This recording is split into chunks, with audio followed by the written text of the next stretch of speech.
Hello and welcome to the Warp Shelf. I'm Frank Duran. I'm Deshaun Vasquez. And today we are doing The Suicide Squad. Not to be confused with Suicide Squad without the article. Without the They're pulling a Fast and the Furious over here. They throw a the. Yeah, take away the article. Take away Predator. and the take away any grammatical article, and whole different movie. Whole different movie. It's not confusing at all. I can't believe they would remake this movie so soon. And I've heard that actually. I've heard that complaint. Yeah, I've heard people ask, like, is it a remake? Is it a reboot? And it's just like, it's a very, very, very, very, very soft reboot, if anything. But it's more just like, more just a sequel with a very different flavor. I would say that basically it's just another Suicide Squad iteration, which is how the Suicide Squad works in the first place. But it is. Like, it's just like it's another not team. Contradicting anything. No, it doesn't there's literally characters from the last one. Yeah, it doesn't like really bring up the shenanigans in the first film all that much, but you have a lot of the returning cast. Yeah, exactly. You have of course Harley coming back. You have Rick Flag back. You have Boomerang back, and of course Viola Davis as Amanda Waller, which I will say right here, right now, she is 10 times better here than she was in this bad boy. Well, I think we could say... Spoiler alert, this movie is 10 times better than what we got. Yeah, sorry, guys. We won't go into spoilers just yet, but quick spoiler alert, it's better. Much. Much better. I haven't seen this big a turnaround since Zack Snyder's Justice League. So, basically, you can see my review of the original Justice League right here. I bought this when it came out, and I have not opened it at all. And I didn't hate this movie. I definitely thought it was a mess. But I had a good time. I liked it fine. The things they did right coming out of it, even enough to like have it at home, which I do because I have like the nice like digibook set of all the DCU movies. Nice. It makes me really mad that they stopped doing those because I want to keep the collection consistent. But over time, like, I started to like sour on it more, and I had seen it like a couple of times afterwards, and it's for me the weakest film in the DCEU. I mean, yeah. It's either people go back and forth, like people really hate BVS. Yeah. There's also a lot to be levied at the theatrical cut of Justice League. Yeah. But even for as generic, I would say that was almost more insulting than this. But even as generic as the theatrical and compromised as the theatrical version of Justice League is, the thing about Suicide Squad is just like generic versus misguided. Pick your poison as to what you think might be worse. Yeah, and I mean, David Ayer has come out being like, that's not my cut that you guys seen. They're different. There's a longer movie, and of course there is. If you watch any of the lead scenes, there's always shit tons of them on those just DVDs. Fucking watch it's kind of wild. Watch the trailers, the early trailers for it's just like the Snyder cut, but where it's just like, what happened to that scene? What happened to that? We said that didn't look like that. We said it earlier when we were talking about Suicide Squad off air. We were like, it's different than Zack Snyder, where it's like, oh, they messed with my vision, and my vision was more epic. It's like, I don't really... In Snyder's case, it's a much more specific thing. In Ayer's case, it's sort of like typical like studio interference, just like cut this, reshoot this, etc. Whereas with Snyder, it's just like, oh, you're going through a tragedy, but we got to make this deadline, and we got to retroactively make this lighthearted because people don't like that dark stuff. So we're gonna bring someone else in, and we're gonna reshoot a bunch of shit and make it actively worse. Yeah, that's the thing is I think right there is that somebody else had to step in to finish Justice League. Yeah, David Ayer is to blame for literally all of either whatever cut of Suicide Squad is yes and no. You know how studios are. Yeah, we know how studios are, but like I think David Ayer is a good director. He just keeps doing the same movie. This is the same movie as his Arnold Schwarzenegger movie. Yeah. What was that one fucking called? I can't remember. I don't remember. But I remember watching that one and then seeing this one and going, wait, it's the same plot as that Arnold Schwarzenegger movie. It's one of those things where, like, David Ayer is sort of a hit and miss, like, filmmaker for me. When he's good, he's so fucking good. He's good. Like, just for a pedigree, he wrote Training Day. Yep. Did not direct it, but did write it. And, I mean, come on. That's got one of the most iconic lines at It's the got end one of the ever. most iconic lines, iconic performances. Yeah, come on. Like Training Day is great and it still holds up. And anybody who wrote that deserves fame for it. And then sometimes you also get great stuff like End of Watch. End of Watch is really good. Yeah. And you also get Fury. Fury's also really good. I still haven't finished Fury and I own it. It's another one that's still shrink wrapped. Yeah. But then aside from that, you also get Suicide Squad and you get Bright. So you're like, I haven't seen Bright. Bright is bad. Yeah. Bright is bad. I was like, I've seen Chronicle. I don't need to see Bright. Mm-hmm. Like, I was like, I know what that, I know what's happening here. Yeah. But the thing about Suicide Squad is I think it's a bunch of misguided everything going on here, Like, there's no unified vision. Jared Leto's doing another movie than the rest of everybody, and that was proven by the behind the scenes stories that were coming out of him being crazy, and I know he was just trying to bring something to the role. Yeah, that whole trying to go method and stuff like that. He was trying, but there's a reason why he has not been brought back as Joker. They have not done Joker since. We have. I mean, sort of. Like, he's in the Snyder Cut. That wasn't there before. That's true. They did shoot with him, so that does show WB's at least willingness to work with him. Or everyone seems to just love working with Snyder. Yeah. Because even Affleck was just like, you ain't getting me back in that suit. He's like, but I'll do it for you, Zach. Yeah, I'll do it for you, Zach. Everyone seems to really love working with Zach. Yeah. Seems like a genuine dude. Seems like a genuine dude. But basically, I think that this movie is harmed by a lot of different ideas coming in. A badly written story and twist. You can tell there is sort of a world of difference between the way the film was first marketed versus how it was marketed afterwards. I don't know if you remember how somber and sort of purposefully weird and grim, but we're sort of gonna have fun with it. That first trailer was, and then you get the Bohemian Rhapsody trailer where it's just Guardians is doing super well, so let's just kind of try to make it like that. By all the colors too, they went to green and purple. Yeah. That's definitely what happened here. But I give credit to this because this was the first doing Harley justice. Is this the first one where Harley's in? Yeah. Okay, that's what I thought. Harley, and I feel like they miss on Joker, but I don't think that it's a lot of people are like worst Joker. Jared Leto, and I don't think that's fair because there's always Data, Brett Spiner, and fucking Young Justice, so bad. Not needed. Yeah. And I love Brett Spiner. Guys, don't get me wrong. I'm sure with different direction we could have gotten something better, but it just wasn't it. But that's how I feel about Jared Leto. Just under a different guidance. With maybe a different look. Because Snyder, I think he does a good performance at the end of the Snyder Cut. I remember when it was rumored that we were getting Jared Leto as Joker and Margot Robbie as Harley, and this was fresh off of Wolf of Wall Street. I'm oh, she basically has the practice for the Harley voice already. Right. So I'm I'm down for that. And I still think Jared Leto could be an amazing Joker. It's just the direction that we took right off the bat was sort of weird. I do think that Margot Robbie is the perfect casting for a live action Harley Quinn. And it's one of those things where now that we've sort of moved away from that initial take, which was sort of saved by the performance, we've started to she's just gotten better and better every time she's shown up. So, enough talking about the old Suicide Squad. We know it's got a bad villain. The twist is bad with Amanda Waller, and they kind of do a disservice to a lot of different characters here. And really use a roster that seems timid. That's the number one thing you'll get when you go and watch the Suicide Squad.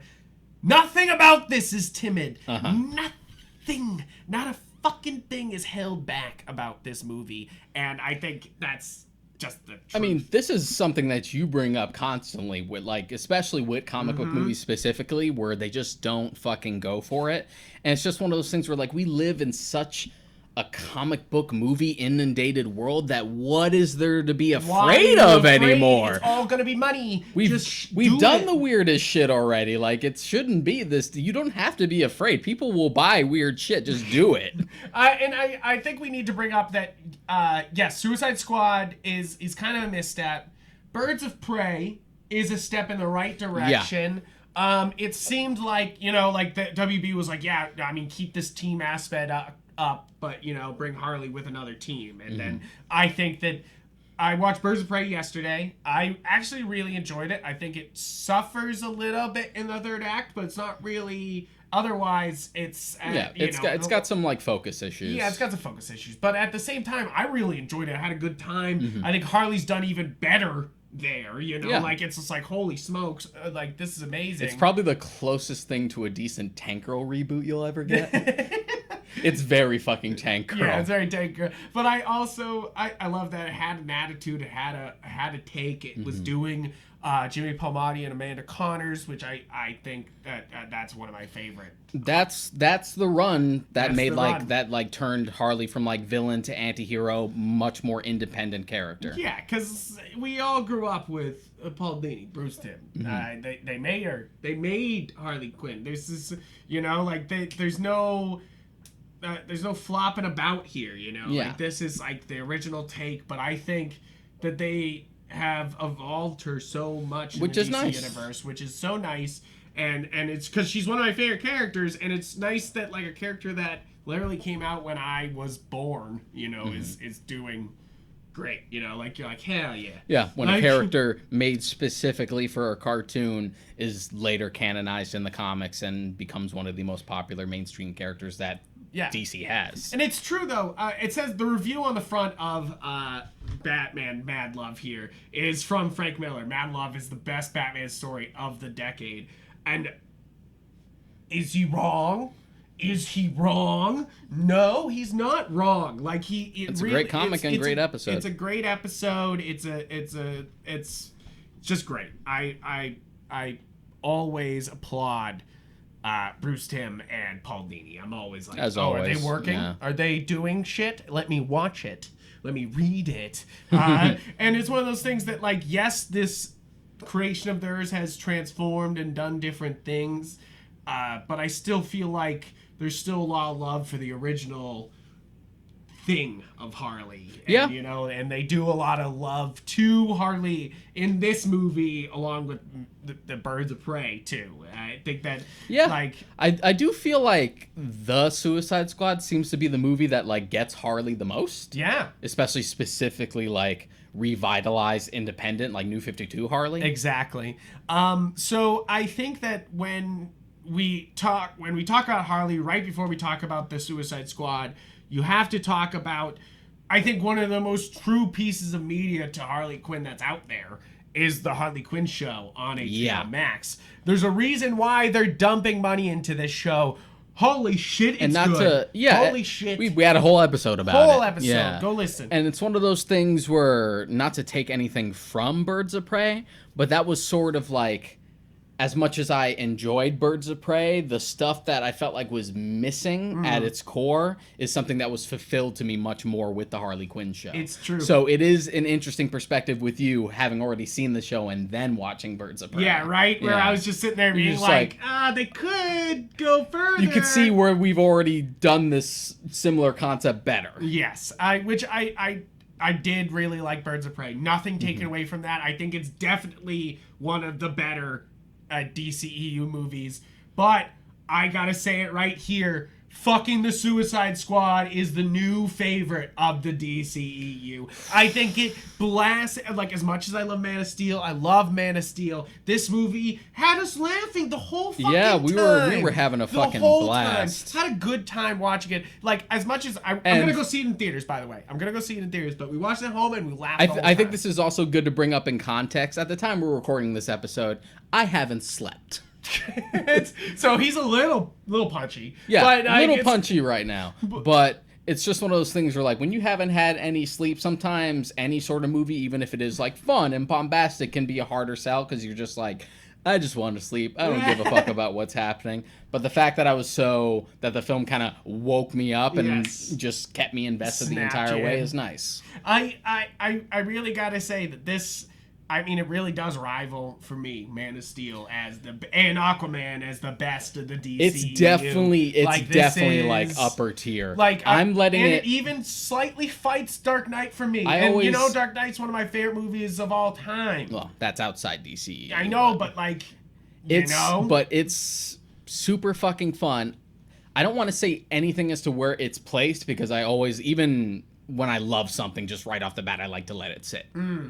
Because there might be something that comes up within that bothers you. Or it's just like, oh, you know what? Looking back, maybe we could have improved on this and this and this. But for right now, it's very much upper tier. I mean, I doubt I'm gonna find anything that's gonna make it fall apart or anything. I'm not gonna. This is not even a spoiler because you probably already know it's going to be true. My only real problem with this movie is my problem with most movies, really. Not enough Nathan Fillion. That's all I gotta say is that he does such a good job as TDK here, and then they just kind of take him away at the beginning, and I love it, but at the same time... That's just an extension of just Hollywood in general. Look, as a society, we have failed Nathan Fillion. Yeah, no, I agree. Guys, completely. You, me, Deshaun... Everybody has failed Nathan Fillion. We have failed Nathan the same Fillion. Way we have all failed Brendan Fraser. We have all failed Nathan Fillion in getting him the roles they all deserve. Firefly should have went on for way more than just half of one season that it didn't even get to finish. Are you kidding? Nathan Fillion should be Hal Jordan. Nathan Fillion should be fucking Nathan Drake. He's been Hal Jordan. He's been Hal Jordan. He's voiced Hal Jordan. He's voiced Hal Jordan. But come on. Nathan Fillion should be fucking Nathan Drake instead of Tom Holland. And he has sort of played Nathan Drake as well. He played him in a fan film. It's a great fan film. It's going to be better than an Uncharted movie that actually comes out. Sorry, you're killing me. It's true, though, is that, like, we, as a society, as a people, we have failed them.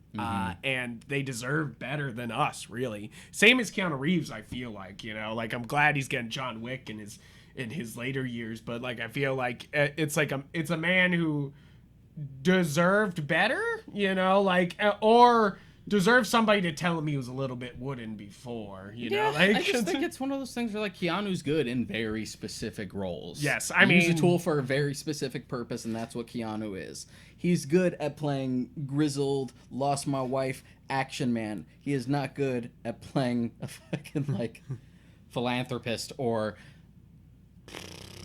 basically the surfer guy in Point Break. Even beyond Point Break, just like, well, I guess it'd be the British ancient like equivalent to like a realtor in fucking Dracula. Yeah, right. But besides the point, the Suicide Squad is before we get into actually talking about the story, because pretty much immediately talking about anything about this movie is a spoiler. That's it. More or less. So basically, to sum it up for you guys who have not watched it yet, need to go pause the episode and then come back later. Because guys, you can come back at galaxygeek.com or any we give away all the any YouTube. It's a lot of fun. Fucking good. It's nice to see James Gunn unhinged and unleashed for the first time on a big property. Yeah, for the first time since he started doing the Marvel films, because this is R-rated, so he can just kind of cut loose in the same way he did for a lot of his early work. Yep. I think that this is well written, well paced, full of absolute love for DC and the characters that real deep cut shit. Shit that any DC fan is going to literally be like, which is me and him just fucking foaming at the mouth, because we've said it before, we're DC heads. We love both universes. Yeah, it's one of those things that I think that they just let him loose. Yeah, they let him do whatever he wants. It's sort of, and he brings in whoever he wants. It's sort of the exact thing I hoped for when the project was announced that James Gunn was doing a Suicide Squad movie. This is sort of the best case scenario for what I wanted a Suicide Squad movie directed by James Gunn to be. Yeah, like right? there's nothing about it that feels like compromised. And really, I think unquestionably so. I think this is James Gunn's best movie. Is that hard to say? I think that this is. I don't know. I think that this is his best. I mean, I really love, and sure, I'm sure. Like, I think he's. people who aren't I think into he's horror really sort of raise their showing. nose. I think he's really showing his really directorial talents here. I mean, Yeah. he shows it off in Guardians of the Galaxy with a lot of montages and things, but I really do love Volume 2. Yeah, Volume 2 Volume 2 is great. Volume 2 like speaks more to me because that's him really sinking into something a little deeper. yeah. I agree. But this one, but I don't know. but this I one think like that dials this up the is- fun up to 10. But I do really fucking love Slither. I mean, Slither's fun. Slither's an exact like movie for me. I love that shit. I think most people will think that this is his best. I think most people who are, Guardians of the Galaxy fans will see that this is better than Guardians of the Galaxy, even though how winnable Guardians of the Galaxy is, how marketable both Guardians it is. films are like top tier for Marvel, so yeah. that is saying a lot. That is saying a lot. I think it's one of the best. I think the best of the Marvel universe. Sometimes, like other than Winter Soldier, of course. And Any of it's the Russo always the brothers asterisk movies, for like, everything in the Marvel. any of the universe. Russo brothers movies, Winter Soldier, Civil War, Infinity War, Endgame, they're all fucking bangers. We know it. They all slap.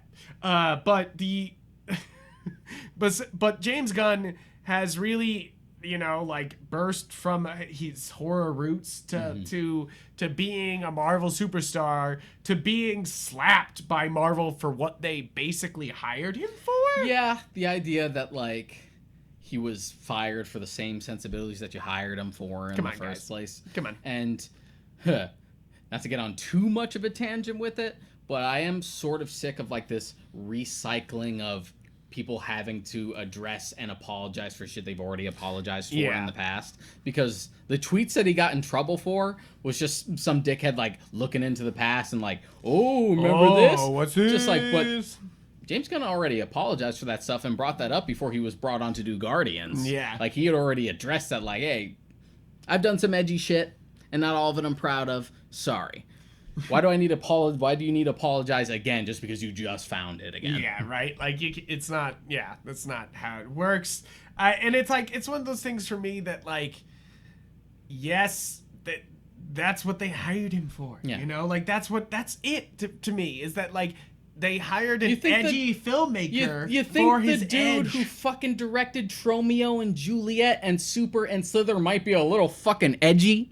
And yeah, exactly. Like Who? you're like, wait a minute, and it's like, come on, Yeah. like it's like, come on, guys, this is why is this such a surprise to you? And I feel like they did it. They let him go out of like fear, like Disney sometimes does that. They're like, oh shit, can't stop the masses, like, and you're just like, yeah, right. Can't affect the impact of the mouse. That's right. No one must question the mouse. So WB immediately swoops in and is like, I'll take that, thank you very much. And then it's just like, we take it back. Yeah, and Disney literally gets pressured by Dave Bautista, all the cast members of Guardians of the Galaxy to bring him back, and basically they fold like fucking napkins. Yeah, and the fact that even though he was welcome back, he's just like, yeah, I'll do Volume 3, but this first. Yes, it is first. This first. This first. I'm glad he stayed. This is so uniquely him. This is so well done, like well directed. The music is extremely well done. The he wrote it, so extremely well written. You have a great soundtrack as usual. Yeah, as usual. Yeah. This is another one that you might buy. And going into sort of like those deep cut jokes where like you sort of feel that fandom incorporated into it in a very good way.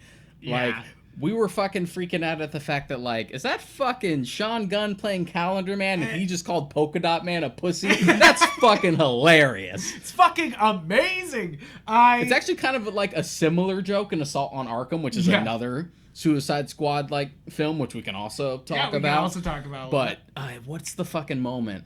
It's when the squad like finds all like the kits and boxes and crates for like all the other villains, and they're just like, Polka-Dot Man, Killer Moth, Condiment King. Never heard of any of these tools. Exactly. You're just like, oh shit, get fucked. Yeah. But I really.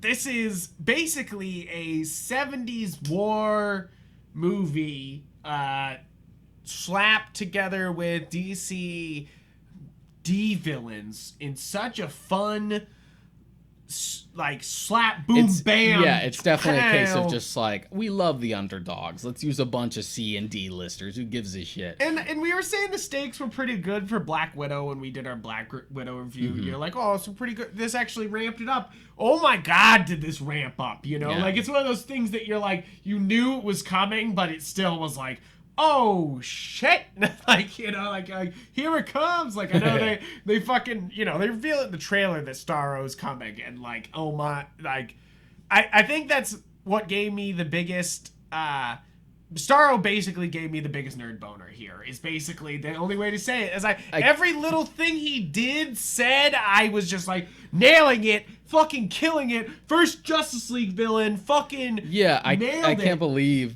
Starro of all villains was just like done with such grace. Like, exactly, in a world, in a fucking world, but with the same studio, in a world where they like did Killer Croc like this, guys, where they did a boy dirty and they made him just a scaly boy, instead of a fucking killer like Croc. He fucking looks like Brundlefly. Exactly. They give you King Shark here, and they don't fuck around. It's not like a dude with a shark head. It's fucking Killer Shark. Like, and yes, King Shark, and yes, Ron Funches in Harley Quinn. King. Still top. God tier King Shark. Still the best but King Shark. Sylvester Stallone is pretty close. Yeah. I mean, I love me some Stallone. You know, I love Stallone. But like, I mean, Ron Funches is just absolutely him. You know, like in my mind.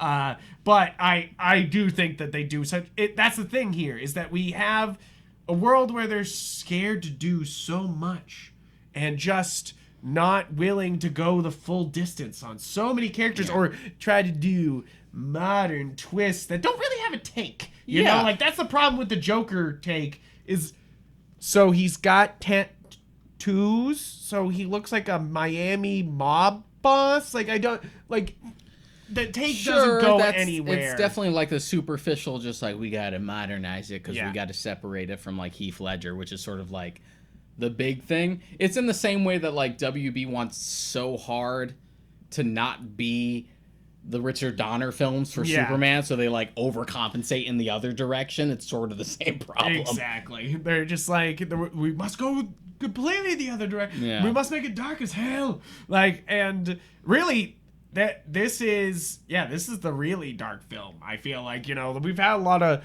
dark DC movies, you know, like a lot of movies that they're like, oh, this one's dark. Oh, this one's dark. This is truly dark. This is the real rated R fucking movie we fucking deserved, you know, like, because isn't this PG-13 too? It's fucking, god damn it, dude. You know, like even the fucking animated movies, Hell to Pay? Yeah, Hell to Pay and Assault on Arkham do such a better job of just every bit of setting up your characters. Oh, the animated films doing it better than some of the live action films. Unprecedented. I did love Hell to Pay. I Assault on Arkham's good, but it's definitely like a big like, I really like the Arkham games. You guys like the Arkham games? Yeah, it is an Arkhamverse film. And the Hell to Pay is sort of in the DC animated movie universe. Yeah, I don't know what fucking abbreviations. That the animated universe, and it's so, I really enjoyed it. Like, I thought it was actually a Suicide Squad story done well. You know, it has Tara Strong. You know, like, you're like, all right. That's something to bring up. Like, what do you think makes a good Suicide Squad story? See, that's the thing, is we've been reading Suicide Squad forever, and even in the New 52, I felt like they weren't getting Suicide Squad exactly right, you know, like, and I know that's when we read the most, but I've been I've read Suicide Squad, all the way back from Ostrander, like, and it's like, what makes a great Suicide Squad is, first off, a great mission, a good twist, a great team, like one that, sure, it might be filled of D characters, but useless ones. Useful ones. But that's also kind of the point. That's how the original Suicide Squad run way back in the day with John Ostrander started. It was just DC basically recycling like D-list characters that they had no idea what to deal with, and John Ostrander coming in is just like, I'll kill them. I'll take them. Give me those toys. You're not using them. I'll figure something out. And that's kind of what it feels like here, like all these characters that like get scooped up into this movie. Yeah, like Polka-Dot Man and Ratcatcher. You're sure as hell not gonna fucking see them in an actual Batman movie. Yeah, right. So, but we have them. We can Use them. Might as well use them for something. I think any DC head is going to love this movie, like just as we have. I think that they're gonna flip their fucking mind balls here and be like, wow. The only thing that would have made it better would be like even dumber shit like fucking Shaggy Man or the Condiment King. It's coming. No, I'm just kidding. Coming. It's not coming. It's coming. Please, God, no, not Shaggy Man. But didn't they use that in Young Justice though, or who did they use Shaggy Man in? They used him in something. I forget what we were reading, and we were like, "Is this Shaggy Man?" He definitely showed up. I think it was in Jeff Johns' Justice League run at some point where he just showed up, just like, "Yeah, I only like Shaggy Man because he has the dumbest fucking name." Yeah, he's the dumbest name. I'm just blown away by this movie because I think the cast is great. I think that everyone actually really gives a fantastic performance. It feels like such a passion project. It makes me wish we could have something similar, and not even necessarily, because I think this film is so good that I don't necessarily need another Suicide Squad film. I don't really need a third one.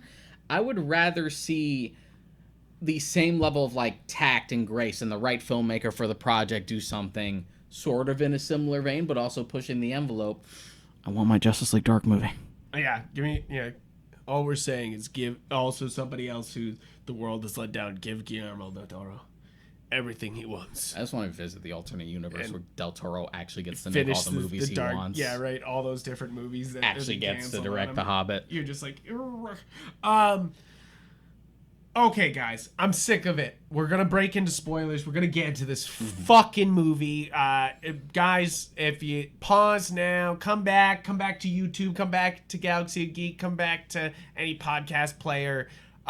You gotta see this. As if you are a fan of this show and you are a fan of DC, that's all I'll say. You gotta see this. This is, it's on HBO Max. Fucking watch it. I'm gonna go, like, this was so good for me. I'm gonna go see it in theaters. Like, probably this weekend. I had such a good time. That's all I can say is hopefully that you also think it's a good time, and go and see it.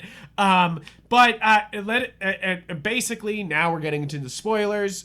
You have unpaused. You have watched the movie either on HBO Max or gone to see it in theaters. Guys, I love this. They just fucking murder everybody. I've been watching The Boys, and I've gotten used to people just getting fucking blown to bits in The Boys, and this movie does The Boys proud. Like, it does the intense violence, and it doesn't fucking hold back. I love James Gunn's in charge of this because of right in the first scene, you get it right from the fucking get-go. So right from the spoilers, the first team that they send in, the people that were really, really fucking hyped up, you have you have Harley, you have Captain Michael Roker as Savant, you have Nathan Fillion as the detachable kid, you have Captain Boomerang, you have Flora Berg as Javelin, you have Mongal, you have Blackguard, you have Weasel. Like, you have all these characters that are such B-list characters, but you're like, wow, holy shit, look at they look great on screen. They're done so well. Real weird picks. Just like, oh yeah, the female equivalent to Mongol. Oh, Savant, that one fucking douchebag from Gail Simone's Birds of Prey, right? You're like, just wait, what? Oh, okay. All right. And fucking Chaplin. You're like, what? Sure. And I mean, go power to Flurberg. You know, like he deserves it. He was wicked funny here. You're like, I mean, everybody. That's the thing. Right off the bat, you are laughing almost immediately. The jokes just fly pretty much the whole time, and somehow still hit really deep emotional beats often, and stay surprising. But basically, that whole first squad goes into the beach and gets just fucking wiped the fuck out. Yeah, just fucking murked. Because of course Pete Davidson, who was also doing a fantastic job. I love Pete Davidson. I think he's the best thing to happen to SNL in years, like literally years. There'd be a lot of people who would disagree with you on that one. Yeah, I like Pete Davidson fine, but a lot of people fucking hate really. Pete Davidson. I think he's great. I think he's so fucking funny. I think, and he brings such like it's sad to say because everybody on SNL is so old at this point, but youthful fucking energy to that. Yeah, room, I could see that. Like where they're all kind of oldish now, so they're missing things, and they have to like ask him to fucking explain shit, and you're just like, oh, okay. Yeah, well, they're about due for that big like change up. Yeah, right about now. Soon. But basically, that whole team gets just betrayed by Blackguard, Pete Davidson's character, who sells them out to the guys, and of course the bad guys kill Pete Davidson immediately, and then start shooting everybody up. Which this scene, like, I love the starting scene of the first two Guardians of the Galaxy, but come, and those are great musical moments, but come on, this is something else for an action scene. Like, in a world where we just watch Zack Snyder's Army of the Dead and you get to see all these bodies fucking obliterated. Yeah. James Gunn comes in and goes, no. I'm the king of obliterating bodies. I fucking tear them to shreds. And he really fucking brings it here. Like, he knows this is rated R, and he shows everything, doesn't have to and then hide he shows it again. Because the thing with Birds of Prey is that it was also rated R. Yes. But it was one of those things where, like, you could see where it could be trimmed and altered as to not make to be PG-13, and you could see that, like, ooh, we could go either way. Let's just kind of feel it out for a bit. Whereas, like, you can't really do that. It feels like when they were doing the Zaz scenes, they were like, we could cut this out at any time. Like, they were like, we could cut out the face cutting at any time. Don't worry. But with this, just like, no, you really couldn't do that for this. No. Like, it is full on from the jump had to be R, and we're going for it. Full on. This is the full adult like DC movie. People and not have been only is it a great for. set piece, but it also just immediately establishes the stakes, because the whole marketing also had the thing of just like, don't get attached. Don't get attached. But just the idea that it establishes just like, oh, everyone is fucking gone, even Boomerang. Yeah, Boomerang you would have expected as one of the ones who would stick around. Because it's Jay Courtney, like you know, like he's kind of a big star, so it's kind of it's so. And I mean, and of course Nathan Fillion just get fucking wiped. I love this fight, though. Didn't surprise me too much, because he's always in small parts when it comes to like a James Gunn film. But I feel like they did him, like they had him in shot a bunch, but they did him so dirty, you know, and almost as like a joke. Like a joke. They're like, no, of course not. It's like, of course he's not useful for this, you know, like it's ridiculous. I was sad about Boomerang though, because like Jai Courtney, I think, is starting to realize that he works much better in sort of comedic roles. Because when he's playing like tough guy, action man, like in fucking Die Hard 5, it doesn't really play. He's much better in comedic stuff. And so, even though I don't really like the original Suicide Squad, he was one of the few things that just hey, this is the first time I've liked Jai Courtney in something. And I mean, it was a well done take on Boomerang too, you know, like on Captain Boomerang. And I think they do, is he Captain Boomerang in the Flash show? Who's who's the Captain Boomerang in the Flash show? Some actor. I don't know, fuck it, somebody. But I think that he does such a good job and brings so much to the role that, yeah, it's sad to see him fucking just eat shit right off the fucking get-go. But But that also is a good way to be like, anybody can go. Here's all these stars we brought in. Except Margot Robbie. Yeah, except for Margot Robbie. Tell you what, if they fucking killed Harley in this movie, people would be. Oh man, my God. I almost thought he had the balls. Like, I almost thought he had it. Applaud the fucking balls if he did. I was like, Jesus. But really, like this, it starts off with such a strong statement of being like, no. This ain't my Marvel gig. It's not even just this like... isn't my fucking last movie. And the way it's paced is so perfect because you get like the immediate gutting down of like everyone's gone except Weasel, maybe we find out later, and Harley. And then you immediately just move over to the other side of the beach and all right, here comes team 2. And you're just like, oh, man, I want to fucking play them. Like, yeah, it's great. It's great because it starts off with... See, I think that this is so important to all this, is that the last Suicide Squad didn't fully understand Amanda Waller. No. If you want to understand Amanda Waller, first off, read the comics. Second off, watch Justice League Unlimited. Yeah, Justice League Unlimited. She's the villain for basically the show. Amanda, for those... There's 3 seasons in Unlimited, and she's pretty much like the main antagonist for most of it. And I want to say that's definitely where I fell in love with Amanda Waller and was like, oh man, she's a great character. I love this. I love the antagonist against the superheroes and all that stuff. And I feel like Suicide Squad failed her by trying to be like, oh, she's the twist, she's the package we're picking up, and you're just like, what the fuck? You're like so dumb, but also that's the problem with that twist, of course, is that's dumb. And then and really they just don't get to the meat of the character. She does a good job in this movie, but with what? Like, is the problem with not much. And then it was one of those things where like in a similar vein to like Jared Leto, where like you hear Viola Davis as Amanda Waller and just like fucking nailed it. We did it. We did our job.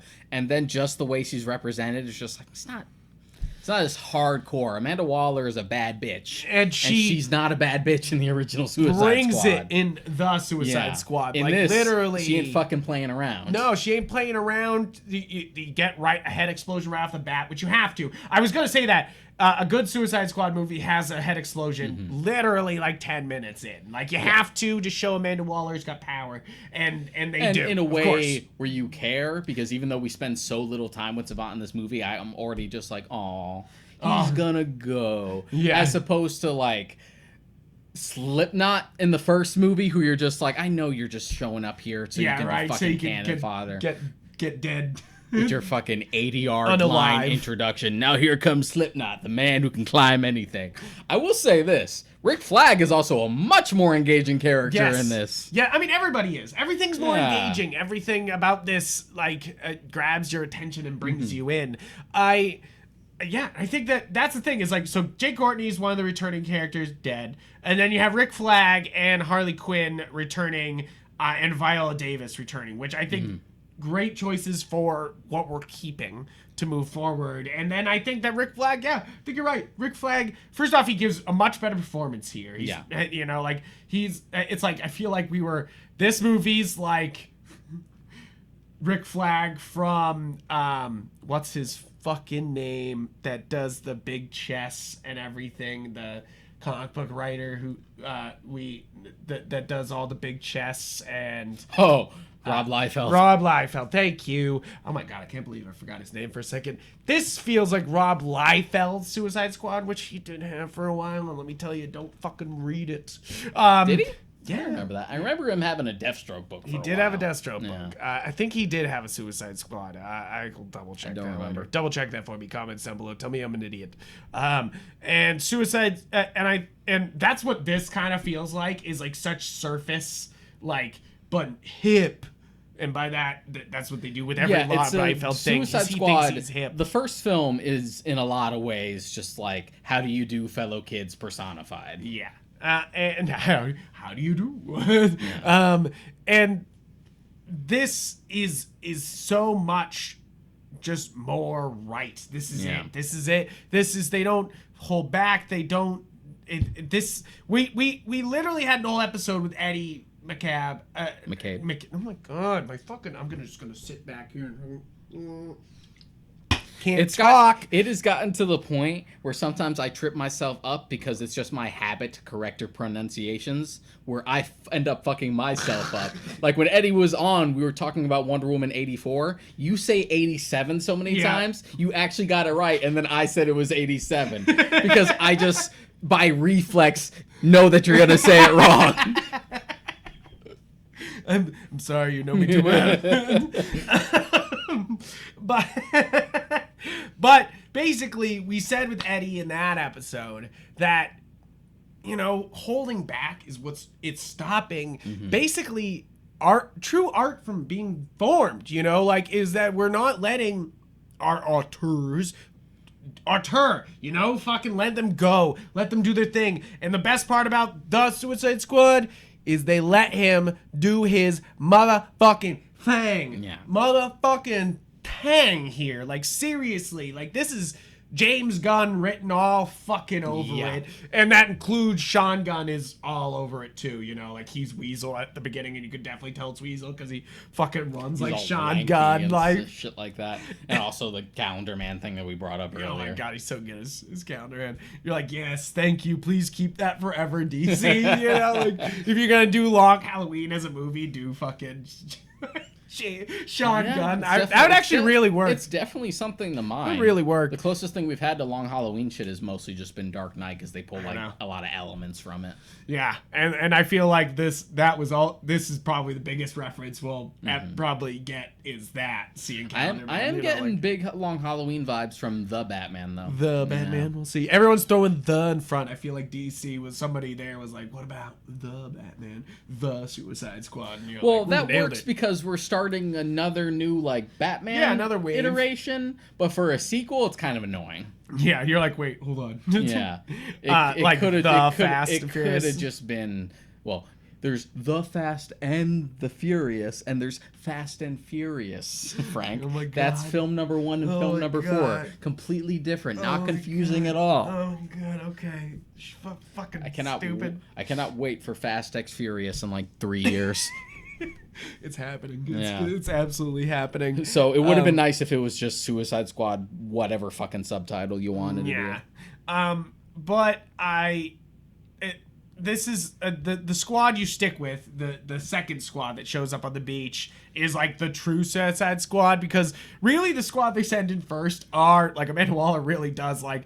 I mean, she's trying to fuck Harley Quinn. I feel like she's just like, nah, she can die. Like, but everyone else is like, is not powered enough, you know, to like do this type of mission. You know, I mean, like, come on, like, what does even Blackguard do? You know, like you're like, wait a minute. Seems like typical like mercenary gun shooty right guy. And if it wasn't for Mongal, I think Boomerang would have fucking lived through that shit. But Mongal, I mean, and Mongal takes most of them out too, so it's not really you know, like, she tries. It only cost us Boomerang. It only cost us Boomerang. At what cost? At what cost? And I mean, Javelin does nothing, you know, I mean, like. We should talk about, like, the performances for, like, the main guys that we actually stick with Team 2. Exactly. So, it's just so funny. I just love that beginning. It's just so, like, we've already went on about how good Margot Robbie always is. Yes. Let's talk about Idris Elba. Idris Elba as Bloodsport, as the man who put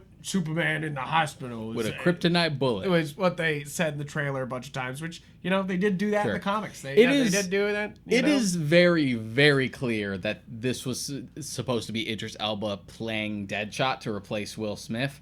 But then I guess somewhere along the line they decided, let's not burn that bridge. Maybe we want to bring Will Smith back for a third one if we do it.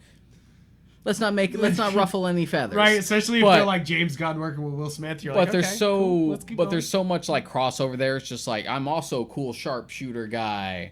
Yeah, right. And I also have this thing with my, like, this whole like daughter dynamic, which is exactly what Deadshot had. So it's clear. It's just like, let's just make him someone else. Make him somebody else. Quick, make him somebody else. But I think Idris Elba does a actually really great job here. I mean, the thing is Idris Elba's great and everything, and then you have movies like Cats where you're just like, what happened here? No one went through the Cats like filter and came out unscathed. No, right? Like even fucking Ian McKellen, fucking Judi Dench is in that movie too. I know. Some real like heroes fucking went into that fucking shithole there. You're like, no, guys. None of their faults. None of their fault. I mean, a little bit their fault for signing on for that, whatever that was. Paycheck's a paycheck. Paycheck's a paycheck. I guess and so. Cats has always been stupid, but Cats is also really popular. Yeah. And always sort of has been. So they're just like, hey, money. It's gonna get a lot of butts and seats, I guess. And then John Cena as Peacemaker, which is this John Cena's best performance. John Cena's best performance. It is John Cena's best performance. It's fucking no question. Fun. This is tons of fun. I mean, it didn't really take long at all when he was on screen to be like, yeah, I Peacemaker. I totally see why he's getting a show, and I'm down for the show. Yeah, you're like, please, yes, thank you. It's definitely one of the funniest characters in this whole movie, and then they do such a great job with the twist at the end of him trying to protect America's secrets, and he just like completely twists on him. For those of you who don't know, or rather we should remind you because we brought this up in the Watchmen episode, Peacemaker was the inspiration for the comedian. Yeah. Back when the Watchmen book was supposed to be like the acquired Charleston characters, they were going to just use Peacemaker, then we ended up turning that into the comedian in the same way we turned Rorschach from The Question, etc. Yeah, Peacemaker's always been kind of violent, you know, like a wee bit violent, and I kind of love this revival of Peacemaker that this has made. And I love that his costume is just straight up the comic book costume with the stupid helmet and the t-shirt and stuff like that. No, not even like holding back. They're just like, yep, here you go. This is it. And like, I love that he showed up in costume for the premiere, which was great. That is so great. I mean, the thing is that I think they did such a great job with the costumes here because the only person who has like a Marvel-esque costume is Bloodsport, and even him, they do like such smart things, like you said, with the mask, that it's not just like a fold back off his face. It's something he rips off and it goes into his arm. And sort of like it folds in on itself so he can put it away. Because I'm sort of really sick of the Iron Man style, just like, we don't want to have it open up again, so let's just have it fold back somehow. Yeah, you're like, wait, what? Like, it's gotten super easy and lazy, and even things that had no business doing it, like the Flash show is doing it now. Yeah, I've seen clips of that where you're just like, it was just a hood, just pull it back. They're like, no, what do we need to make it fancier? You guys definitely don't have the money to keep doing this stupid shit. It sounds like it's a lot of money every time you fucking do it. Oh man, every time I see a clip from like the Flash now, I'm just like, ugh. Oh man. Guys, if you want the true money in DC, this is where it went. You know, like, it's not in the CW shows, that's for fucking sure. But I think that I love his mask, though. I think that it's a great mask. Yeah, I think that they do such a good job at nailing. First off, Peacemaker's mask is great. Bloodsport's mask is great. They don't exactly do a classic well, they sort of do. The first outfit that Harley Quinn's wearing, and that is sort of a classic Harley Quinn outfit, the red and black, very red armor, and black. Like it's very. It leans into into like New 52, specifically Amanda Conner, Jimmy Palmiotti stuff. But it's also its own sort of unique costume at the same time. Hold on, I want to read you a text I just received as we're reading this. From Rob Richard, a friend of ours from Ape Arcade. Go check out Ape Arcade. He says the Suicide Squad is better than all the Snyderverse put together. And that's that. So there's his review of that. But it's like I might say that. I don't know if you'll say that, but I'm fucking saying it. I'm fucking saying it. I said, I love Man of Steel. I love me some Man of Steel. This is fucking awesome. Look, the Snyder film, all of Snyder's films are polarizing. It's kind of a cold take. Kind of the point. It's a cold take. It's not exactly piping hot or anything, but I think that's kind of what I feel most people will feel watching this, though, is that they want more of this. I think I feel like the same way that James Gunn rippled his way through the Marvel Universe, he just rippled his way through the DCEU. Literally gave us this and like I'm a bounce now. I'm gonna bounce now, and like I really do feel like every DC movie is about to have some reshoots to get more like Suicide Squad. They're gonna be like, well, no, I think they're all done shooting Shazam, so I don't think they can reshoot any of that. They should be pretty much fine on that. They did just start production on Aquaman. Yeah, but Aquaman was such a big hit for them in the first place that I doubt they'll feel the need to like. They won't change it. Really fuck with it. And it's James Wan. I think they get the flavor they want from it. I think that's the number one thing we can say here is we do talk a lot of shit on WB often because they deserve it. But like one of the things that they have nailed with the Snyderverse, with DCEU, with every property at DC is that they give it to directors. You know, they really do give it to the directors, and they go, "This is a director's project." For better or worse, whether or not you like agree with the take, you still feel that fingerprint. Whereas like. I feel like with that's very why few exceptions. I joked about this being the Arnold Schwarzenegger movie, the other David Ayer movie, but that's kind of the point, isn't it? Is that they were like, here, we need another David Ayer movie, you know? Whereas like with very few exceptions, even as good as most of the MCU is, it has that sort of like assembly line quality to it where you like... Some of the Russo movies, of course all the Russo movies stand out. Yeah, like I said, out. with exceptions, but like, you get that sort of... Well, we know our formula, so keep mixing. So, you know, keep playing your hits. Keep playing the hits. And I mean, the same could be said for what they're doing with Star Wars recently. I love Star Wars. I love all the Star Wars going on, but they're like a dad figure. Boop, boop, boop, boop. Like they're like sprinkle some Jedi. Boop, Oops, all dads. All dads. Oops, all dad stories. And like, I mean, that's also George Lucas, though. To be fair, he's always been like, was hurt by my daddy. And you're just like, it's okay. Hurt by my was he? No. That's Spielberg. No, it's Spielberg. Spielberg's the one with the daddy issues. I mean, yes. Yes, if you didn't pick up on the daddy issues in any Spielberg movie, I don't know what to tell you. Well, now that you know about it, anytime you watch it, you're not going to be able to unsee it because it's in fucking all of them. But basically, it's like, James Wan's Aquaman feels like James Wan's Aquaman. Yeah. You know, like it's got the Fast and Furious fights. It's got some scare moments with the trench. You know, like so for his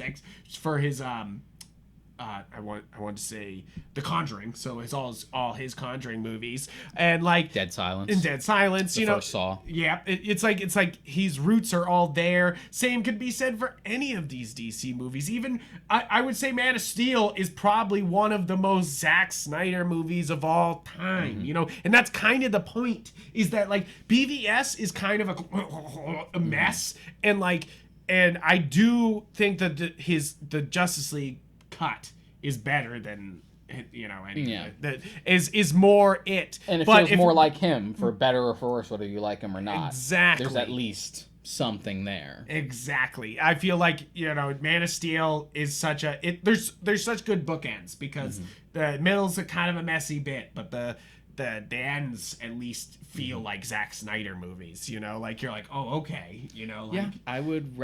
And Kathy Yan as director of Birds of Prey, that felt like a fucking, like her movie, like no question. You have that stamp. Yeah, that stamp. And I feel like Margot Robbie even has that stamp, a little bit, like in that movie. Yeah, it has been an interesting thing to like watch the evolution of the DCEU, just like going in a different direction. Like after they tried to let's try to do the Marvel method, except we'll just kind of try to rush through it and do it much faster. And now they're just like, fuck it, let's just do it one at a time, like we should have done from the beginning. And it's interesting to watch because the DCU is definitely the underdog in this case. Yeah. Because I always love the jokes. They're just like, the DCU is dead. It's dead. It's dead. I'm like, if it was dead, we wouldn't still be getting them. Movies. Yeah, we wouldn't keep getting movies. It's just like we're still getting them, and people are liking them. I think that this is going to be one of the biggest... Like I said with the Justice League episode, just like I was surprised that so many people liked the Snyder Cut, because I thought that was going to be really niche. Yeah, I thought that was going to be a lot of people being like, nope, not doing that. Yeah. And there was a lot of people it being like, yeah, I saw it, and you're like, what? You saw it? You know, like so many people I didn't expect to say the fact that you know, like, I've seen people who didn't like Man of Steel or BVS ended up liking Zack Snyder's Justice League is really surprising to me. Right? You're but like, what? Overall, we've already had a bunch of positive movies. Like that narrative doesn't exist anymore. Yeah, and definitely, you know, we're not blind. Of course, this is, you know, there's a lot of missteps here. There's a lot of going wrong. There's, you know, like, this is obviously fumbling. Yeah. But we're sort of is not a victim of that fumbling. But we're sort of past that now. Thank God.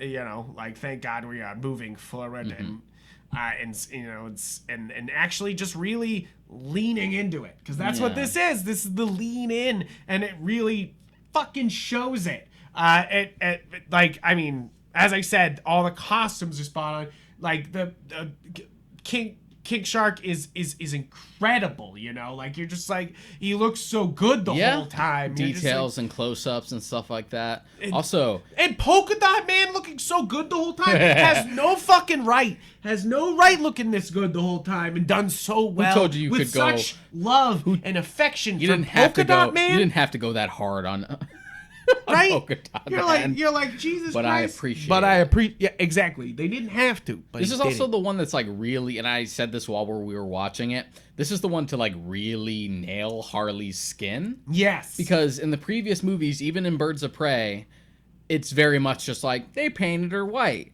But here it's sort of like, it's not too far from Margot Robbie's natural skin color, but it looks sickly pale, but naturally sickly pale, where you can still see, you can still see like the pores and the details on her skin. It feels like it's a legitimate change in her skin color as opposed to just makeup. Yeah, exactly. I also, it's kind of funny that I feel like, you know, like James Gunn was like, oh yeah, this doesn't super connect to all the rest of the DC movies, but then it literally has Viola Davis, you know, connects the Harley Quinn story not just from Suicide Squad but from Birds of Prey. You know, you're like, they even mentioned part of it, like, you know, shoot your dog, you know, like, she says all these things that are from Birds of Prey, and you're like shit, this is actual like connection instead of like just abandoning shit, which is thank God, you know, like, which is probably your best bet right now until you have much more of like a concrete plan and direction. Yeah, we're like, yeah, you can connect, but you don't need to go so hard about it. Yeah, I have seen some rumors that Margot Robbie said she might step away from the role for a while, but I feel like she can just continue popping into random DC movies and bringing everyone together, you know? I'm sure they're going to try to do a fucking Gotham City Sirens at some point. That'll be fun. That'll be great. I would love that. Either that or just a straight up Batgirl movie, you know? Like, that's exactly what might happen. And I just think that it's full of twists, right from the get-go, from that first beach scene to the flip that, you know, there's a second team, and then it goes back to in time 3 days to kind of set up the whole second team, and then jumps right back in and kind of, it does such a good job of jumping around when it wants to. Yeah, and at no point, because it would be so easy, and even Black Widow sort of has this problem. Yeah. It would be so easy to suddenly flash back and then see things from another character's perspective to be like, oh, this was the whole plan all along, or this is how this led to this, and have it feel like a cheat because you just didn't want to like write decent stakes. Yeah. But here everything flows so naturally. It does jump around a lot, but you're never at any point feel like it's jarring. It all just flows naturally. Yeah, I feel like you know, where this feels like it's all over the fucking place. The Which is funny because it has a much simpler plot. Yeah, the Suicide Squad, even though it's more complicated, has a lot more going on, somehow doesn't feel so like spaghetti on the wall, what sticks, I don't know. Yeah. Like, you know, I think that's the other main thing here, is that like they're not, it doesn't feel like spaghetti anymore. We're not just like, what works, you know, like see what works. This is like very much deliberate in almost every step of the way, and I love that, you know, like there's so much great setup and payoff in pretty much everything that goes on in the entirety of the story, like, and you're like, come on, this is great. Yeah. Like, fuck yeah, bruh. But basically, yeah, the mission, they get on the island, the mission changes a bunch. They have to, save Rick Flag. And one of my favorite scenes in the whole fucking movie is saving Rick Flag. I fucking love the playoff of Bloodsport and Peacemaker trying to, like, kill better than each other. That is just so fun and it was so goddamn funny. It's so damn funny. I've established this before. I have a morbid sense of humor. Yes. I grew up watching horror movies with my parents. It'll breed a morbid sense of humor in you, and just me cackling at just like him walking over the dude laying down and just like rapid fucking stabbing him as he's walking along was the funniest shit in the world. Oh my god, I was thinking the same thing. That just was fucking shivving him. That was crazy. And it really,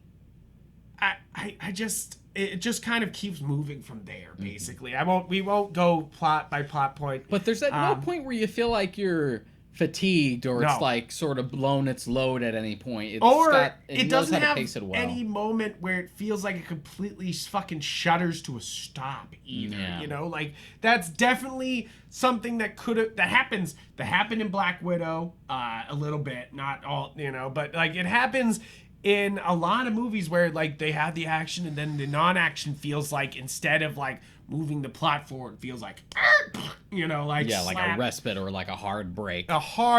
Like you could walk away. This feels like you couldn't walk away. For having a long rest. Yeah, and basically this movie doesn't let you rest. It's 2 hours of fucking go, and I appreciate that so fucking much. Like you're just like, oh my god, it's really easy. Like it's easy to have too much of a good thing, and sure, I have a high tolerance for like a lot of spectacle. It doesn't really bother me. I know there's like that old man thing. I'm just like, oh, it's just too much. Too much boom, boom, bang, bang. Sensory overload. Oh god. You're like, shut up, old man. My pacemaker. My peacemaker. The future is now, old man. Yeah, exactly. But it's just one of those things where like films like this that are so measured know how to strike a right balance where you don't feel like you're getting too much of a good thing. I would compare this to like Fury Road in that respect. Yeah. Even though Fury Road gets arguably a lot crazier, it also knows when to like, let's calm down a bit, but let's not make it feel like this is slowing to a fucking halt. Yeah. And I think that happens so much in movies where it just stops, like, and it feels like it stops, like you all feel like you're at the same fucking bus stop waiting for the next fucking scene to kick off. And this does not do that, like, and I appreciate that so much. Yeah, like there's so many things I appreciate about this movie, and that's kind of sounds stupid, but that's kind of my whole thing here is that like they lean so hard into everything, and there's not really a character I walk away from that I like didn't like, except maybe like Alice Braga's character, just because she's sort of just a means to an end. Really, the rat catcher? No, that's Daniela Malkire. Sorry, my bad. Alice Braga's character is the freedom fighter. Freedom fighter. Yeah. Oh, yeah. I mean, yeah. That's just one of those things, just a means to an end, not really supposed to be a part of like the crew or anything. Yeah. Doesn't have too much dimension, but it makes sense for this type of narrative. Yeah. Aside from that, everyone pretty much slaps. I love Peter Capaldi. The only thing I complain is I kind of wish he sweared more. You were waiting for it. We wanted him to go fucking full Malcolm Tucker. Right. I want him to go hard. Like I almost. That's my only problem. He had to be a good boy on Doctor Who for so long. Let him swear like a sailor. He definitely was swearing a lot at the beginning, and when he first came out of his scenes, and he's swearing a little bit. But I really needed him to like let loose on Starro the minute it like started to pull him apart, like just being like, you fucking piece of shit, you fucking like just go nuts. Like, cause I mean that's one of my favorite parts of In the Thick of It is just him fucking letting loose. He's the best part about that show. Yeah, he's the best part about the show and the movie. Just fucking kills it, and then like basically carries it. And Veep is good, and I know it's basically the same thing. But it's definitely missing a Peter Capaldi, Yeah, like it's messy. I still say Veep is better by the end because it goes to dark places by the end. Oh, really? And unlike The Thick of It, you take Peter Capaldi out of The Thick of It, doesn't really have the same pizzazz. Whereas like most of the people in the Veep cast are great. Yeah. So you have sort of spread the wealth that way. True. I mean that's kind of why you come to Hollywood, right? You need the big big stars, big budget, you know, for those for basically the same thing, which, you know, we did with The Office and many other fucking properties. We were just like, let us take your British thing and make it American. Without getting into spoilers or anything, I do appreciate Veep just by the end of being like, oh, you know how all of these people are terrible and treat people like trash for political gain, what? and you laughed at it?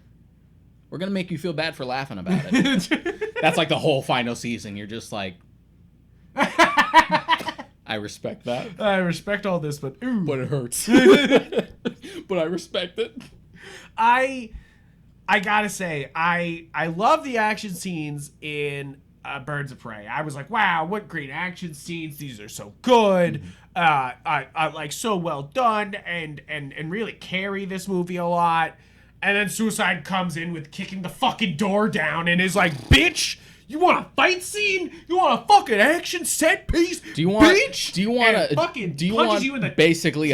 want basically a John Wick action scene with Harley Quinn? Holy shit. Here you go. Here you go. Oh my god. This, like, that's the thing, is the action's so fucking good here. I often complain, and I said in the Black Widow movie review, is that, like, a lot of superhero movies do this thing where they're like, one person comes up and they fight the one person, and the person behind them does a thing where they're like, they're either waiting to attack or they're like hanging out, and like, it's definitely not even a thing for just superhero movies. That tends to be also happens in video games. That's an action movie thing just in general. And I mean, I get it's a narrative thing, but it's also one of those things that, like, the thing about action films that I think why I'm so in love with this movie right at the moment is that you have to kind of evolve the action. You have to take the action a step above. You got to be like, oh, Die Hard was good, but it could be fucking cooler. Yeah. You know, like, and you know, like, that's what you have to do, is you have to take that. You're like, oh, John Wick was cool. What if we fucking took it further? And that's what makes a great action movie. It is definitely it further than an action cliche. It doesn't bother me too much because it just kind of comes with the territory. Well, even when it's done super well, like, everyone fucking loves the hallway shot from Oldboy. Yep. It's guilty of that in spades. Where like dudes are just hanging around like, I'm gonna you go first. You go first. Yeah, and I think they do such a good job of multiple combatants engaging everybody here. Yes, there is scenes here, like Harley has her hallway javelin scene, but she definitely takes on like 3 dudes at once at one part of it, and like it helps that she's quick. And it's just like, it just feels realistic because you're just like, I took care of you and I took care of you guys next. Too fast for you guys to even react and try to come at me. Exactly. And I think the only scene where it feels like that one person was the door scene, and she's literally making them go one by one. Instead of, see, that's the difference, is if you can imply with the action that it's not just like, oh, they gotta wait to attack. It's like literally she's forcing them into these positions by attacking them the way she is. And you're like, see, that's a good action scene where you can follow her actions into what she's making the battlefield like, you know? Like, she's changing the battlefield to fit her. And like, and that you can get that across in a battle scene. You're like, that's some good stuff right there. And I mean, you see a lot of building falling down scenes in movies. It's got some good building falling down scene in this. This is real solid. This is real good. Like, I really like this. This and Tenet. Yeah, this and Tenet. Good stuff. Yeah, good buildings falling over stuff. Like, really though, they really did a great job here. Like a lot of movies do, buildings falling over and the people running through the buildings, and like that was the only point in the movie where I felt like the CG was like a little.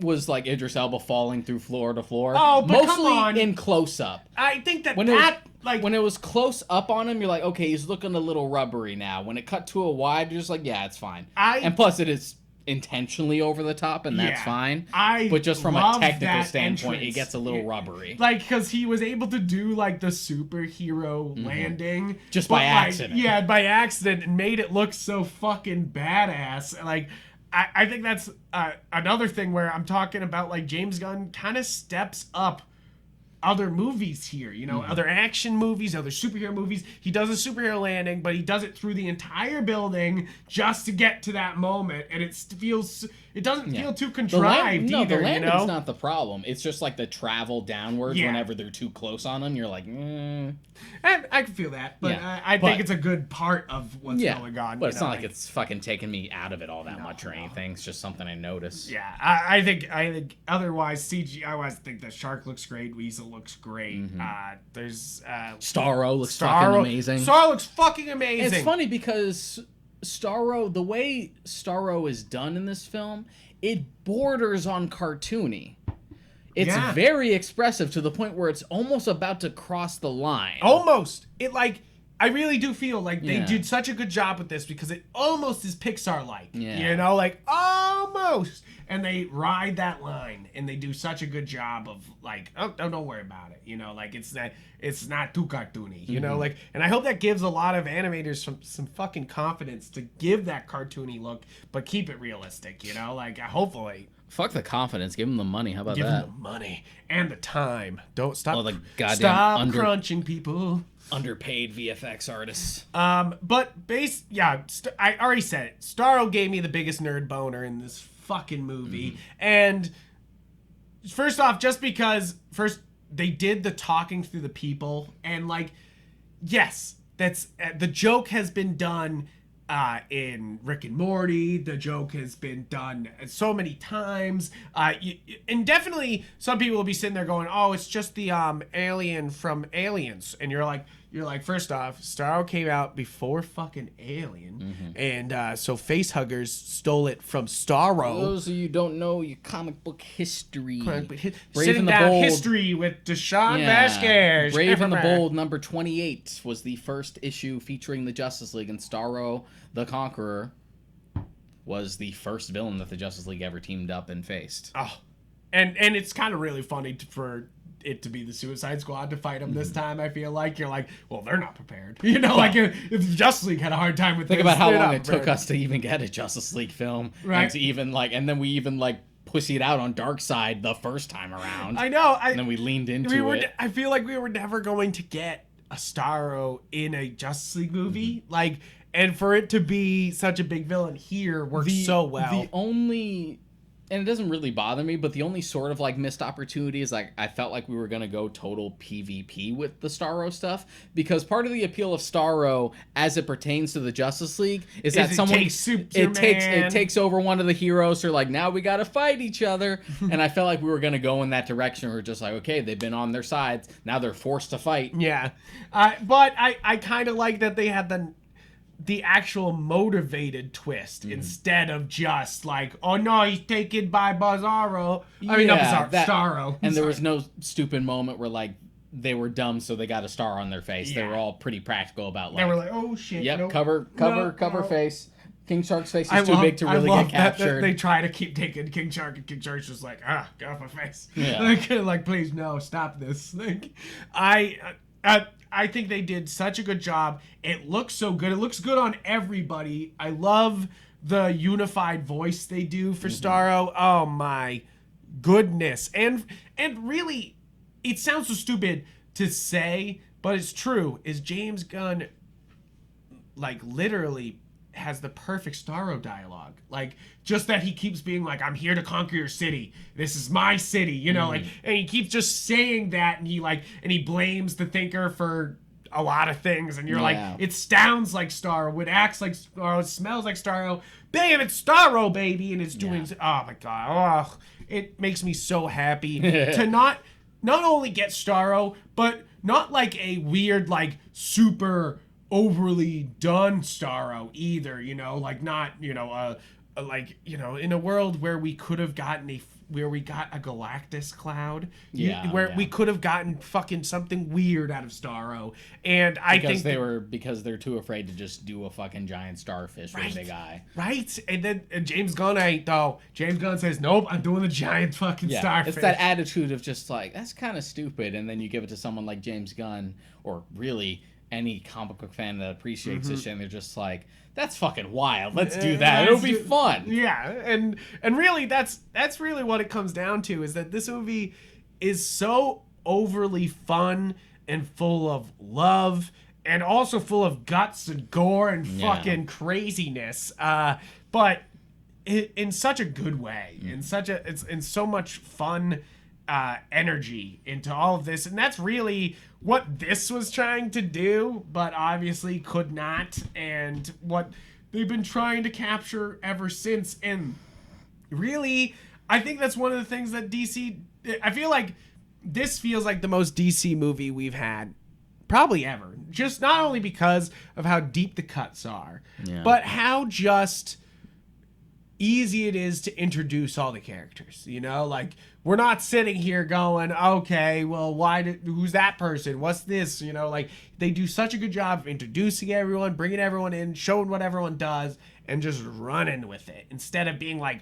oh, yeah, we, like, you know, they always complain that that we even said earlier, they kind of jumped things where, like, oh, they should have done, like, a Flash movie before or something like that, you know, like, but here it's like, why would you do a rat catcher movie? Why would you do a Bloodsport movie? Like, it's so, they do the right DC thing here and just have a big team that they're able to introduce really fast and well and just run with it and do your story. And I think that's one of the major strengths of DC, is being able to have these big ass teams and do whatever you want with it, you know, like, because fuck yeah, bro. Yeah. Like, hell yeah. You got so much to pull from. I want Condiment King in the next one. No. I want Vigilante in the next one. And fuck it, have Nathan Fillion play him just like he did in the cartoon. Yeah, right? Just fuck it, bring him back again. Who gives a shit? Just do it.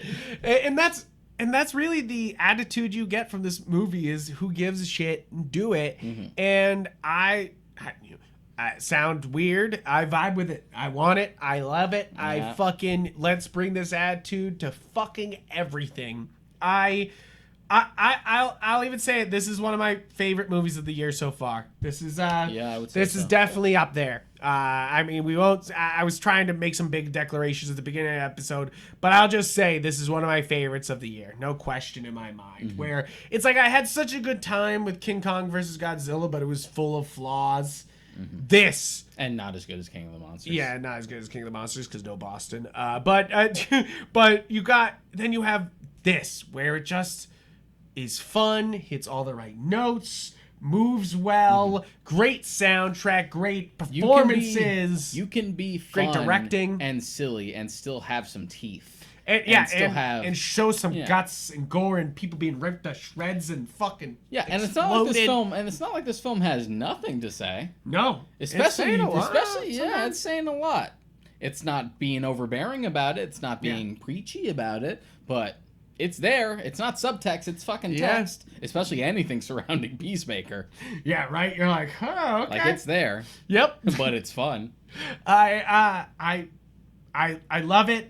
Basically, all I can say is thank God they already shot a Peacemaker show. You know, like, is I want more of this, and WB is stupid if they don't just, like, grab on to what this attitude is. This is sort of what I've been saying. Like, the stuff that you don't think you want to put in for its own movie, you have such an advantage with HBO Max, which is, and I've said this before, I feel like that's what we can do. If you're really pushing for, like, man, I really wish Batfleck would get his solo movie. Probably not going to happen.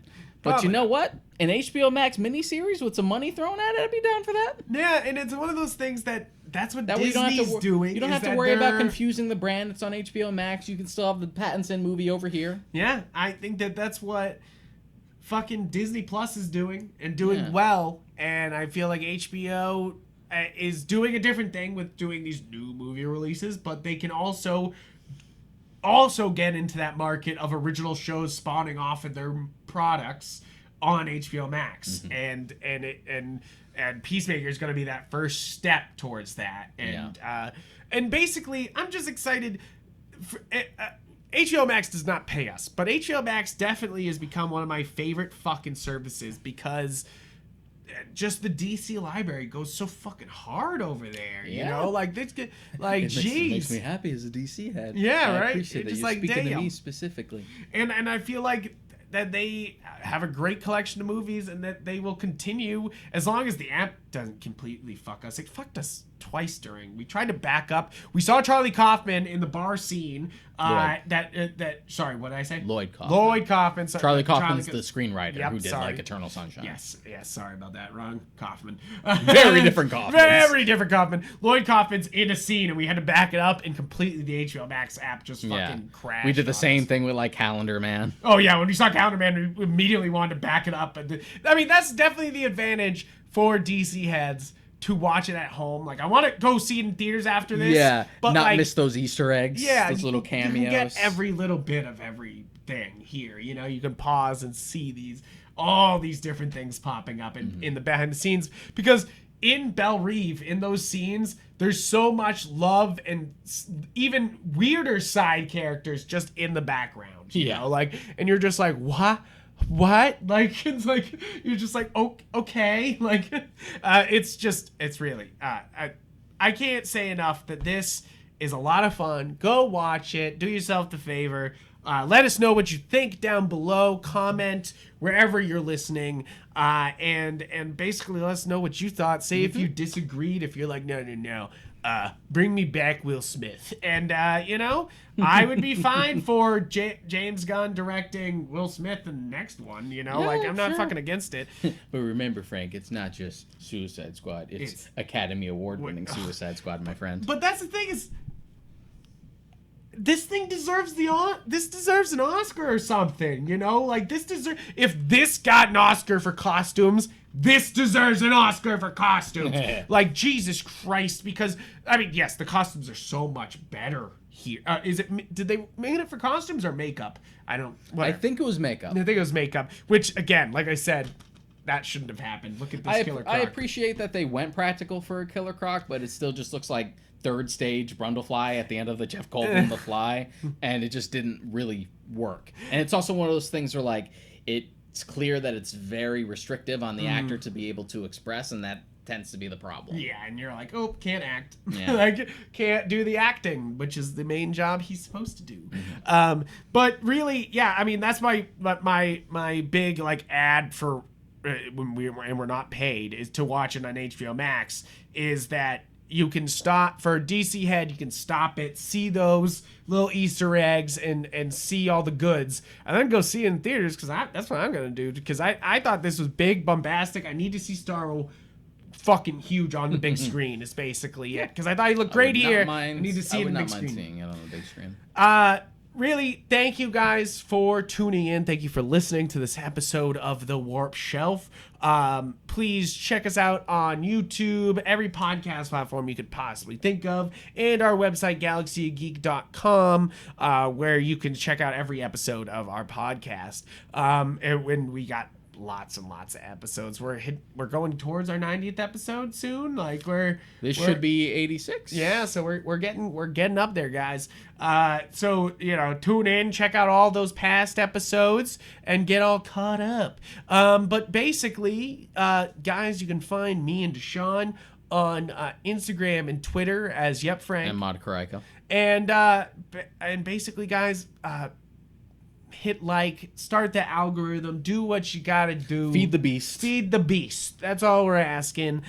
Just so we can continue to do stuff with you guys, and it, you know, it fills me with joy when I see that. So please comment, engage, even if you make fun of us. Please let it roll off our back. Please do it. And guys, thank you for listening, and please go watch Suicide Squad. See you next time. See you next time. Don't come back until you see it.